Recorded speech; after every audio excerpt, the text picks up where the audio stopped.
श्मशान के पीछे वाला घर।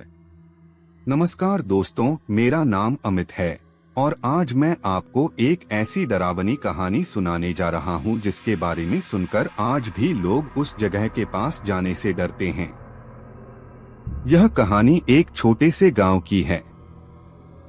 गांव के बाहर एक पुराना श्मशान था। श्मशान के ठीक पीछे एक टूटा फूटा घर खड़ा था। वह घर सालों से खाली पड़ा था। गांव वालों का कहना था कि वहां रात में कोई रहता है, लेकिन वह इंसान नहीं था। लोगों का दावा था कि रात के समय उस घर की खिड़कियों में रोशनी दिखाई देती थी, जबकि घर में बिजली का कनेक्शन तक नहीं था। कोई कहता था कि वहां एक औरत की आत्मा रहती है। कोई कहता था कि वहां से बच्चों के रोने की आवाज आती है, लेकिन आज तक किसी ने सच्चाई जानने की हिम्मत नहीं की। उसी गांव में अर्जुन नाम का एक लड़का रहता था। उसे भूत प्रेत की बातों पर विश्वास नहीं था। एक दिन उसके दोस्तों ने उसे चुनौती दी, अगर तू इतना बहादुर है तो आज रात उस घर में जाकर दिखा। अर्जुन हंस पड़ा। बस इतनी सी बात। उसने चुनौती स्वीकार कर ली। रात के 11 बजे वह टॉर्च लेकर उस घर की तरफ चल पड़ा। आसमान में बादल छाए हुए थे। श्मशान के पास पहुंचते ही अजीब सी ठंड महसूस होने लगी। हवा में जलती लकड़ियों की गंध थी। दूर कहीं कुत्ते रो रहे थे। अर्जुन धीरे धीरे उस पुराने घर के सामने पहुंचा। मुख्य दरवाजा आधा खुला हुआ था। ऐसा लग रहा था जैसे कोई अंदर उसका इंतजार कर रहा हो। उसने हिम्मत करके दरवाजा खोला। चूक! दरवाजे की आवाज सुनकर उसका दिल तेजी से धड़कने लगा। अंदर चारों तरफ धूल जमी हुई थी। पुराना फर्नीचर पड़ा था। दीवारों पर मकड़ी के जाले लगे हुए थे। सब कुछ सामान्य लग रहा था। तभी ऊपर की मंजिल से किसी के चलने की आवाज आई। टक टक टक। अर्जुन रुक गया। उसने टॉर्च ऊपर घुमाई, लेकिन वहां कोई दिखाई नहीं दिया। कुछ सेकंड बाद फिर वही आवाज आई, इस बार और करीब। टक टक टक। अब अर्जुन समझ चुका था कि ऊपर कोई है। वह धीरे धीरे सीढ़ियां चढ़ने लगा। ऊपर पहुंचते ही उसे एक कमरा दिखाई दिया। कमरे का दरवाजा बंद था, लेकिन अंदर से किसी के रोने की आवाज आ रही थी। अर्जुन ने कांपते हाथों से दरवाजा खोला। दरवाजा खुलते ही उसकी सांस रुक गई। कमरा पूरी तरह खाली था, लेकिन कमरे के बीचों बीच एक पुरानी गुड़िया पड़ी थी। गुड़िया की एक आंख टूटी हुई थी। अचानक वह गुड़िया अपने आप उसकी तरफ घूम गई। अर्जुन के हाथ से टॉर्च गिर गई और तभी कमरे के कोने से एक महिला की आवाज सुनाई दी। तुम यहाँ क्यों आए हो? अर्जुन ने तुरंत पीछे देखा, लेकिन वहां कोई नहीं था। तभी दरवाजा अपने आप बंद हो गया। धड़ाम! अर्जुन कमरे में फंस चुका था और उसे बिल्कुल भी अंदाजा नहीं था कि इस घर का असली रहस्य क्या था। धड़ाम! दरवाजा अपने आप बंद होते ही अर्जुन बुरी तरह घबरा गया। उसने तुरंत दरवाजा खोलने की कोशिश की, लेकिन दरवाजा जैसे बाहर से बंद कर दिया गया हो। उसने पूरी ताकत लगा दी, फिर भी दरवाजा नहीं खुला। कमरे में अजीब सा सन्नाटा था। सिर्फ उसकी सांसों की आवाज सुनाई दे रही थी। तभी वही महिला की आवाज फिर सुनाई दी, तुम्हें यहाँ नहीं आना चाहिए था। इस बार आवाज बिल्कुल उसके पीछे से आई थी। अर्जुन धीरे धीरे पीछे मुड़ा, लेकिन वहां कोई नहीं था। कमरा अभी भी खाली था। अचानक फर्श पर पड़ी पुरानी गुड़िया अपने आप खड़ी हो गई। अर्जुन का दिल जोर जोर से धड़कने लगा। गुड़िया धीरे धीरे उसकी तरफ घूमी।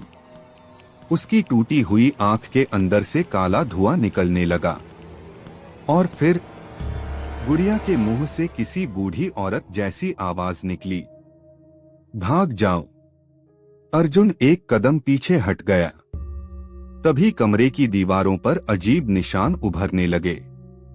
ऐसा लग रहा था जैसे किसी ने नाखूनों से दीवारों को नोचा हो।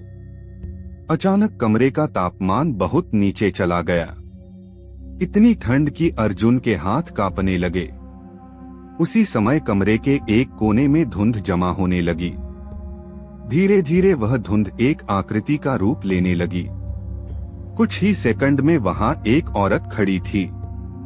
सफेद साड़ी, बिखरे हुए बाल, पीला चेहरा और आंखों के नीचे काले निशान। वह अर्जुन को घूर रही थी। अर्जुन डर के मारे बोल भी नहीं पा रहा था। लेकिन हैरानी की बात यह थी कि उस औरत के चेहरे पर गुस्सा नहीं था, बल्कि दर्द था, बहुत गहरा दर्द। औरत ने धीरे से कहा, मेरी मदद करो। अर्जुन ने कांपती आवाज में पूछा, तुम कौन हो? औरत कुछ पल चुप रही, फिर बोली, मेरा नाम राधा है। अर्जुन ध्यान से सुनने लगा। 20 साल पहले मैं इसी घर में रहती थी। फिर क्या हुआ? राधा की आंखों में आंसू आ गए। मुझे मार दिया गया था। अर्जुन सन्न रह गया। किसने? राधा ने जवाब नहीं दिया। उसने सिर्फ कमरे के बाहर की तरफ इशारा किया। फिर बोली, उस सच्चाई नीचे दबी हुई है। इतना कहकर वह अचानक गायब हो गई। उसी पल दरवाजा अपने आप खुल गया। अर्जुन बिना समय गवाए कमरे से बाहर निकल आया। लेकिन अब उसका डर जिज्ञासा में बदल चुका था। वह जानना चाहता था कि राधा कौन थी और उसकी हत्या किसने की थी। अगली सुबह उसने गांव के सबसे बुजुर्ग आदमी हरिराम बाबा से बात की। जब अर्जुन ने राधा का नाम लिया तो बाबा का चेहरा बदल गया। उन्होंने धीरे से कहा, तो उसने तुम्हें भी दिखना शुरू कर दिया। अर्जुन ने पूरी बात बता दी। कुछ देर चुप रहने के बाद बाबा बोले, राधा इस गांव की सबसे अच्छी लड़की थी। फिर एक रात वह अचानक गायब हो गई। क्या किसी ने उसे ढूंढा नहीं? बहुत ढूंढा, लेकिन उसका कोई पता नहीं चला। अर्जुन ध्यान से सुन रहा था। हरिराम बाबा आगे बोले, लोगों को शक था कि उसके पति ने ही उसे मारा है। क्या सबूत मिला था? नहीं। फिर कुछ महीनों बाद उसका पति भी रहस्यमयी तरीके से मर गया। अर्जुन के रोंगटे खड़े हो गए। अब मामला और भी रहस्यमयी हो चुका था। उसी रात वह दोबारा उस घर में जाने का फैसला करता है। इस बार वह अकेला नहीं था। उसके साथ उसके 2 दोस्त मोहित और करण भी थे। तीनों रात के 12 बजे घर के अंदर पहुंचे। सब कुछ शांत था। लेकिन जैसे ही वे अंदर गए, ऊपर वाली मंजिल से किसी महिला के रोने की आवाज आने लगी। मोहित डर गया। यार, यह जगह ठीक नहीं है। लेकिन अर्जुन आगे बढ़ता रहा। तीनों सीधे उसी कमरे में पहुंचे। कमरा खाली था, लेकिन इस बार फर्श पर धूल में कुछ लिखा हुआ दिखाई दिया। तहखाना। तीनों ने एक दूसरे को देखा। यह किसने लिखा? करण ने पूछा। तभी कमरे के बीच में रखी पुरानी अलमारी अपने आप खिसकने लगी। घड़। अलमारी हटते ही नीचे लकड़ी का एक ढक्कन दिखाई दिया। तीनों की सांसें थम गईं। अर्जुन धीरे धीरे आगे बढ़ा। उसने ढक्कन उठाया। नीचे अंधेरे में जाती हुई सीढ़ियां दिखाई दी। एक गुप्त तहखाना। और शायद राधा की मौत का रहस्य भी वहीं छिपा हुआ था। तीनों ने टॉर्च जलाई और कांपते कदमों से नीचे उतरना शुरू किया। लेकिन उन्हें बिल्कुल भी अंदाजा नहीं था कि तहखाने में उनका सामना किससे होने वाला है। अर्जुन, मोहित और करण धीरे धीरे सीढ़ियां उतरने लगे। जैसे जैसे वे नीचे जा रहे थे, हवा और ठंडी होती जा रही थी। दीवारों पर सीलन थी, चारों तरफ मकड़ी के जाले लगे हुए थे। तहखाने में गहरा अंधेरा था, टॉर्च की रोशनी भी वहां कमजोर लग रही थी। कुछ देर बाद वे नीचे पहुंच गए। तहखाना काफी बड़ा था, लेकिन वहां का माहौल बेहद डरावना था। ऐसा लग रहा था जैसे वर्षों से कोई यहाँ नहीं आया हो। अचानक मोहित की टॉर्च एक पुराने लकड़ी के संदूक पर पड़ी। संदूक कमरे के कोने में रखा था, उस पर मोटी धूल जमी हुई थी। अर्जुन धीरे धीरे उसके पास गया। उसने संदूक खोला। अंदर कुछ पुराने कपड़े, पीले पड़ चुके कागज और एक डायरी रखी हुई थी। डायरी देखकर अर्जुन की उत्सुकता बढ़ गई। उसने पहला पन्ना खोला। ऊपर लिखा था, राधा की डायरी। तीनों की धड़कनें तेज हो गईं। अर्जुन पढ़ने लगा। शुरुआती पन्नों में सामान्य बातें लिखी थीं, लेकिन धीरे धीरे लिखावट बदलने लगी। हर पन्ने के साथ राधा का डर बढ़ता जा रहा था। एक जगह लिखा था, मुझे लगता है कोई मुझे मारना चाहता है। अर्जुन ने आगे पढ़ा, मैंने अपने पति को कई रातों से अजीब लोगों के साथ देखा है। वे लोग आधी रात को घर के पीछे मिलते हैं। मोहित ने पूछा, क्या उसका पति किसी गलत काम में शामिल था? अर्जुन ने सिर हिलाया। फिर अगली लाइन पढ़ी, मैंने उनकी बातें सुन ली हैं। अगर उन्हें पता चल गया तो वे मुझे नहीं छोड़ेंगे। कमरे में सन्नाटा छा गया। तभी अचानक ऊपर कहीं से किसी भारी चीज के गिरने की आवाज आई। धड़ाम! तीनों डरकर उछल पड़े, लेकिन आवाज तुरंत बंद हो गई। अर्जुन ने फिर पढ़ना शुरू किया। डायरी के आखिरी पन्ने पर सिर्फ एक लाइन लिखी थी, अगर कोई यह डायरी पढ़ रहा है तो सच दीवार के पीछे छिपा है। दीवार के पीछे, करण बोला। तीनों ने टॉर्च घुमाकर चारों तरफ देखना शुरू किया। तभी अर्जुन की नजर एक दीवार पर पड़ी। उसका रंग बाकी दीवारों से अलग था, जैसे उसे बाद में बंद किया गया हो। अर्जुन का दिल तेजी से धड़कने लगा। उसे लगा यही वह जगह है। तीनों ने पास पड़ी लोहे की रॉड उठाई और दीवार तोड़ना शुरू कर दिया। ठक ठक ठक। कुछ मिनट बाद दीवार में दरार पड़ गई। फिर अचानक उसका एक बड़ा हिस्सा टूटकर नीचे गिर गया। धूल का गुबार पूरे तहखाने में फैल गया। जब धूल साफ हुई तो सामने का दृश्य देखकर तीनों के पैरों तले जमीन खिसक गई। दीवार के पीछे एक छोटा बंद कमरा था और उस कमरे में एक इंसानी कंकाल पड़ा हुआ था। मोहित की चीख निकल गई। करण पीछे हट गया। अर्जुन की टॉर्च कांप रही थी। कंकाल के पास एक चांदी की पायल पड़ी थी और उसी के साथ एक पुरानी फोटो। अर्जुन ने फोटो उठाई। फोटो में राधा मुस्कुरा रही थी। अब कोई शक नहीं बचा था, यह राधा का कंकाल था। वह 20 साल से इसी दीवार के पीछे दबी हुई थी। तभी पूरे तहखाने में अचानक ठंडी हवा चलने लगी। टॉर्च की रोशनी झिलमिलाने लगी और फिर किसी महिला के रोने की आवाज गूंज उठी। पहले धीमी, फिर तेज, फिर इतनी तेज कि कानों में दर्द होने लगा। अचानक उनके सामने धुंध जमा होने लगी। कुछ ही सेकंड में वही औरत दिखाई दी, राधा। लेकिन इस बार उसका चेहरा पहले जैसा शांत नहीं था। उसकी आंखों में गुस्सा था, बहुत भयानक गुस्सा। उसने कांपते हुए हाथ से एक दिशा की तरफ इशारा किया। दीवार पर अचानक लाल अक्षर उभरने लगे। तीनों भय से जड़ हो गए। दीवार पर लिखा था, वह अभी भी जिंदा है। अर्जुन की सांस रुक गई। कौन जिंदा है?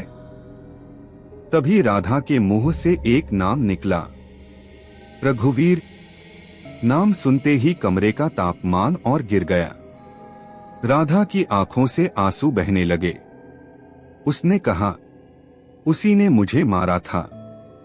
यह कहकर वह अचानक गायब हो गई। लेकिन उसके गायब होते ही तहखाने का दरवाजा जोर से बंद हो गया। धड़ाम। तीनों घबरा गए। और तभी सीढ़ियों के ऊपर किसी के कदमों की आवाज सुनाई देने लगी। टक टक टक। कोई धीरे धीरे तहखाने की तरफ उतर रहा था और कुछ ही क्षणों में उनका सामना उस इंसान से होने वाला था जो 20 साल पुरानी इस खौफनाक कहानी का सबसे बड़ा राज था। तहखाने में गूंजते कदमों की आवाज लगातार करीब आती जा रही थी। टक टक टक। अर्जुन, मोहित और करण की धड़कनें तेज हो चुकी थीं। तीनों सीढ़ियों की तरफ देखने लगे। अंधेरे में एक परछाई दिखाई दी। फिर धीरे धीरे एक बूढ़ा आदमी टॉर्च लेकर नीचे उतरा। उसके सफेद बाल थे। चेहरा झुर्रियों से भरा हुआ था, लेकिन उसकी आंखों में अजीब सा डर दिखाई दे रहा था, जैसे वह भी किसी चीज से भागकर यहाँ आया हो। अर्जुन ने टॉर्च उसकी तरफ घुमाई और तभी बूढ़ा आदमी रुक गया। उसकी नजर सीधे टूटी हुई दीवार और कंकाल पर पड़ी। उसका चेहरा एकदम सफेद पड़ गया। नहीं, उसके मुंह से निकला, यह नहीं हो सकता। अर्जुन आगे बढ़ा। तुम रघुवीर हो? बूढ़े आदमी के हाथ कांपने लगे। उसने कोई जवाब नहीं दिया, लेकिन उसकी आंखें सब कुछ बता रही थीं। अर्जुन ने फिर पूछा, क्या तुमने राधा को मारा था? कुछ सेकंड तक सन्नाटा छाया रहा। फिर अचानक बूढ़ा आदमी रोने लगा। उसकी आंखों से आंसू बहने लगे। मैंने ऐसा नहीं चाहा था, वह बुदबुदाया। मोहित चिल्लाया, तो सच बोलो। रघुवीर ने सिर झुका लिया और फिर 20 साल पुराना सच सामने आने लगा। उस रात मैंने और मेरे कुछ साथियों ने गांव के लोगों के पैसे चुराए थे। अर्जुन ध्यान से सुन रहा था। राधा ने हमें देख लिया था। फिर उसने कहा कि वह पुलिस को सब बता देगी। रघुवीर की आवाज कांप रही थी। मुझे डर था कि मैं जेल चला जाऊंगा। उसने आंखें बंद कर लीं। हम दोनों में बहस हुई और गुस्से में मैंने उसे धक्का दे दिया। तहखाने में सन्नाटा छा गया। उसका सिर दीवार से टकराया और वह वहीं मर गई। करण के रोंगटे खड़े हो गए। रघुवीर रोते हुए बोला, मैं घबरा गया था। फिर मैंने उसकी लाश दीवार के पीछे छिपा दी। अर्जुन ने गुस्से से कहा, और इतने साल तक झूठ बोलते रहे? रघुवीर कुछ बोल ही रहा था कि अचानक पूरे तहखाने में भयानक हवा चलने लगी। धड़ाम। दरवाजा अपने आप बंद हो गया। टॉर्च की रोशनी बार बार झिलमिलाने लगी। रघुवीर डरकर पीछे हट गया, क्योंकि उसके पीछे कोई खड़ा था। धीरे धीरे उसने पीछे मुड़कर देखा और उसकी चीख निकल गई। वहां राधा खड़ी थी, सफेद साड़ी में, बिखरे बाल, लेकिन इस बार उसके चेहरे पर दर्द नहीं था, सिर्फ गुस्सा था, भयानक गुस्सा। रघुवीर घुटनों के बल गिर पड़ा। मुझे माफ कर दो। लेकिन राधा कुछ नहीं बोली। उसकी आंखें लगातार रघुवीर को घूर रही थीं। अचानक तहखाने की दीवारों पर खून जैसे लाल निशान उभरने लगे। हर तरफ एक ही शब्द लिखा दिखाई देने लगा, सच, सच सच। रघुवीर जोर जोर से रोने लगा। मैंने गलती की थी, मैं डर गया था, लेकिन अब बहुत देर हो चुकी थी। अचानक पूरे तहखाने में किसी और की आवाज गूंजने लगी, एक भारी पुरुष आवाज, अब न्याय होगा। तीनों दोस्त घबरा गए। यह आवाज किसकी थी? राधा के पीछे धीरे धीरे एक और आकृति दिखाई देने लगी, एक आदमी। उसका चेहरा धुंधला था, लेकिन उसकी आंखें चमक रही थीं। कुछ सेकंड बाद अर्जुन समझ गया, यह राधा के पिता की आत्मा थी। गांव के लोग कहते थे कि बेटी के गायब होने के कुछ महीनों बाद दुख में उनकी भी मौत हो गई थी। अब दोनों आत्माएं रघुवीर के सामने खड़ी थीं। रघुवीर बुरी तरह कांप रहा था।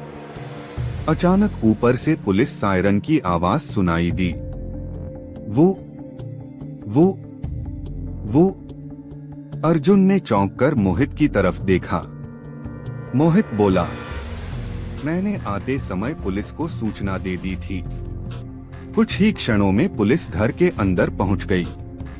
लेकिन सबसे हैरानी की बात यह थी कि पुलिस आने से पहले ही राधा और उसके पिता की आत्माएं गायब हो चुकी थीं, जैसे उनका काम पूरा हो गया हो।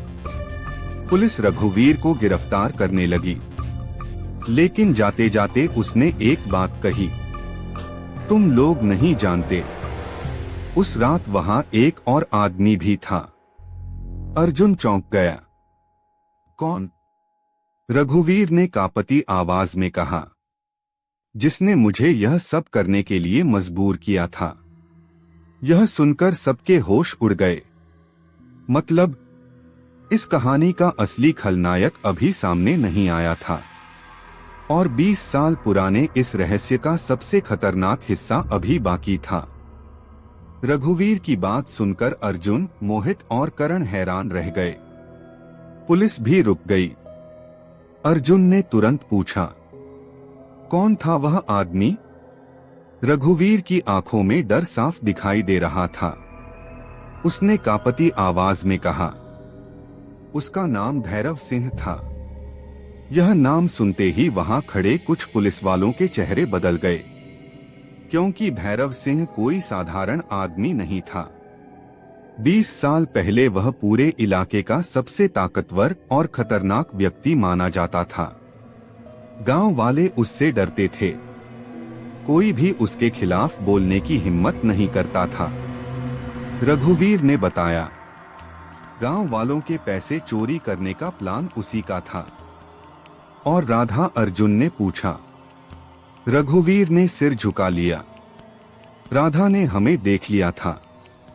फिर मैं उसे छोड़ना चाहता था, लेकिन भैरव सिंह ने कहा कि अगर वह जिंदा रही तो हम सब जेल चले जाएंगे। तहखाने में सन्नाटा छा गया। रघुवीर बोला, उसी के डर से मैंने वह गलती की। पुलिस इंस्पेक्टर ने पूछा, भैरव सिंह अब कहाँ है? रघुवीर ने जवाब दिया, वह 5 साल पहले मर चुका है। अर्जुन ने राहत की सांस ली, लेकिन तभी रघुवीर ने एक और बात कही, मरने से पहले उसने इस घर में कुछ छिपाया था। क्या? मुझे नहीं पता, लेकिन वह हमेशा कहता था कि उसका सबसे बड़ा राज इसी घर में दफन है। अब मामला और भी रहस्यमयी हो चुका था। पुलिस ने पूरे घर की तलाशी लेने का फैसला किया। अर्जुन और उसके दोस्त भी उनके साथ थे। कई घंटों तक खोजबीन चलती रही, लेकिन कुछ नहीं मिला। फिर अचानक अर्जुन की नजर ऊपर वाले कमरे में रखी उसी पुरानी गुड़िया पर पड़ी। वही गुड़िया जो पहली रात उसे मिली थी। उसे कुछ अजीब लगा। वह गुड़िया उठाकर देखने लगा। गुड़िया के अंदर से कुछ खड़खड़ाने की आवाज आई। अर्जुन ने गुड़िया को खोला। अंदर एक छोटी सी चाबी छिपी हुई थी। सब हैरान रह गए। चाबी आखिर किस चीज की थी? खोज जारी रही। कुछ देर बाद अर्जुन को कमरे की दीवार में एक छोटा सा ताले वाला हिस्सा दिखाई दिया। उसने चाबी लगाई, टक, ताला खुल गया। दीवार का एक हिस्सा धीरे धीरे खुलने लगा। उसके पीछे एक छोटा गुप्त कमरा था। कमरे में एक लोहे का संदूक रखा हुआ था। पुलिस ने संदूक खोला। अंदर सोने के गहने, नकदी और कई पुराने दस्तावेज रखे थे। यही वह सामान था जो वर्षों पहले गांव वालों से चोरी किया गया था। लेकिन सबसे बड़ा खुलासा अभी बाकी था। दस्तावेजों में भैरव सिंह के अपराधों का पूरा रिकॉर्ड था। कई चोरी, धमकी और अवैध कामों के सबूत। साथ ही एक पत्र भी मिला। पत्र भैरव सिंह ने अपनी मौत से कुछ समय पहले लिखा था। उसमें लिखा था, अगर यह पत्र किसी को मिले तो समझ लेना कि मेरे पापों का अंत हो चुका है। राधा की मौत का सबसे बड़ा जिम्मेदार मैं हूं।